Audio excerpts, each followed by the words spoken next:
today, we're going to talk about looking at our own lives and being grateful for our own very precious lives.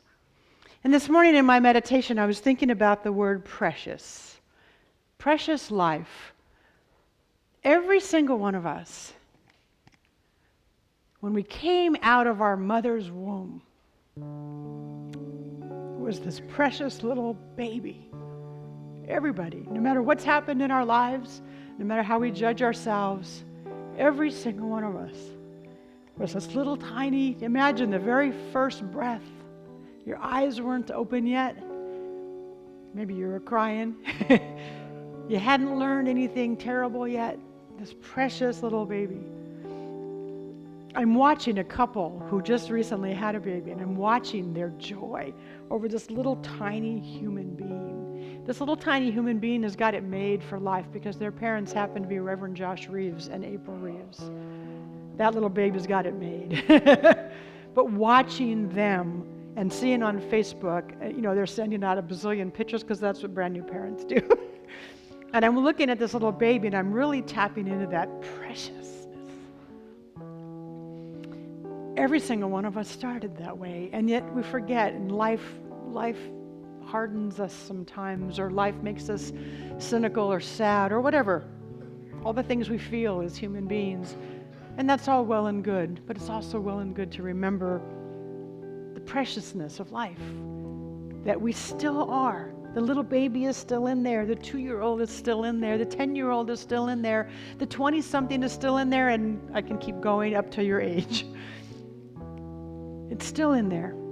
And remembering that preciousness is the first step to me in being grateful for my life. Grateful just to be here. In your reading, you talked about a new day, and in your song, you talked about a new day. Yours was in the soul, and yours was in the physical day. It's a new day. Just to wake up and say, this is a new day.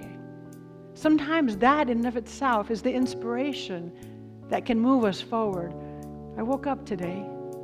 Sometimes we have to find inspiration, but it's there when we're willing to look.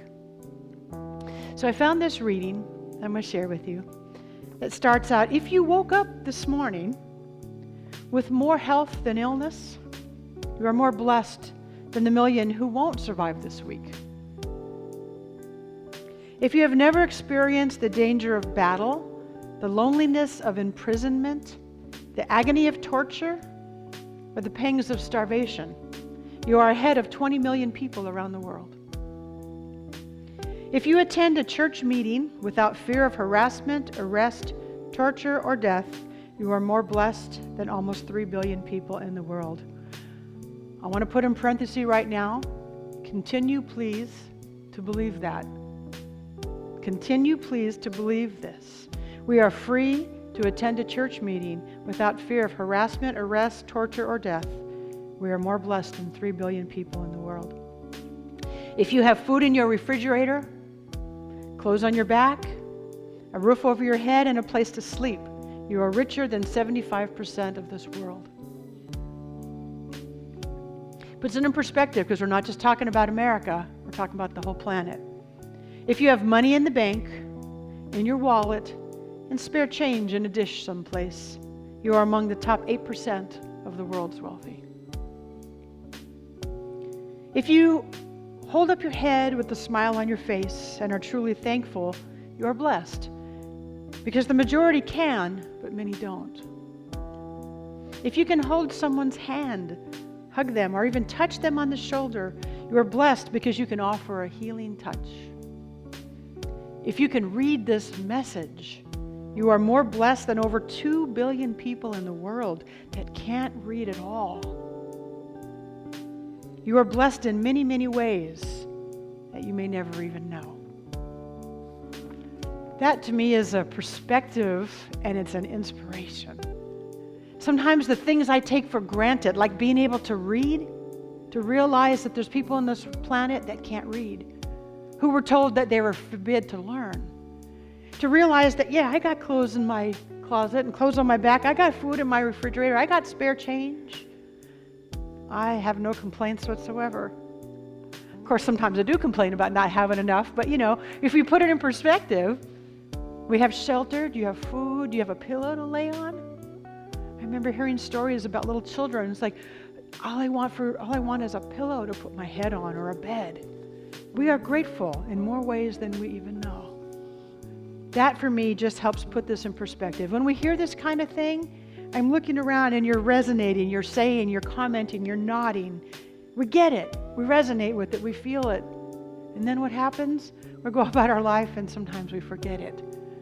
We move on and we find things to complain about.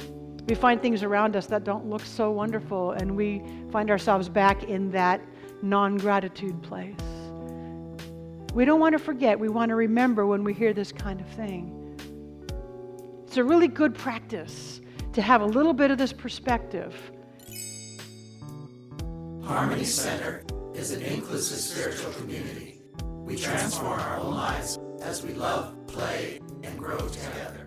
Through the recognition of the oneness of all life, we consciously activate a world that works for everyone. If you're more spiritual than religious, then Harmony Center may be the place for you. Please join us every Sunday from 10 a.m. to 11 a.m. We're located at 12907 East Bailey Street in Whittier, California. We hope to see you there.